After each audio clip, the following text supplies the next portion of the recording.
জগন্নাথ বিশ্ববিদ্যালয় কেন্দ্রীয় ছাত্র সংসদ যৌথ নির্বাচনের ভোট গণনা চলছে। এর আগে কারিগরি ত্রুটির কারণে 5 ঘন্টা বন্ধ থাকার পর রাত 12:30টার দিকে আবারও শুরু হয় গণনা। মঙ্গলবার বিকেল 4টায় কেন্দ্রীয় ছাত্র সংসদ ও একটি হলের শিক্ষার্থী প্রতিনিধি নির্বাচনে ভোট গ্রহণ শেষে সন্ধ্যা 6:30টায় ভূগোল ও পরিবেশ বিজ্ঞান বিভাগের ভোট গণনার মধ্যে দিয়ে শুরু হয় গণনার কার্যক্রম। বিশ্ববিদ্যালয়ের কেন্দ্রীয় মিলনায়তনে 6টি ওএমআর মেশিনে কেন্দ্রীয় সংসদের ভোট গণনা চলে।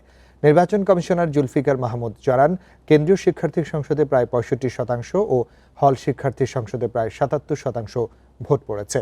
সকাল থেকেই ক্যাম্পাসের ভোট কেন্দ্রগুলোতে দীর্ঘ লাইনে দাঁড়িয়ে ভোট দেন তারা। যৌথ নির্বাচনে মোট ভোটার 16,445 জন। কেন্দ্রীয় সংসদের 21টি পদের বিপরীতে প্রতিদ্বন্দ্বিতা করছেন 157 জন প্রার্থী। অন্যদিকে হল সংসদের 13টি পদের বিপরীতে প্রতিদ্বন্দ্বিতা করছেন 33 জন।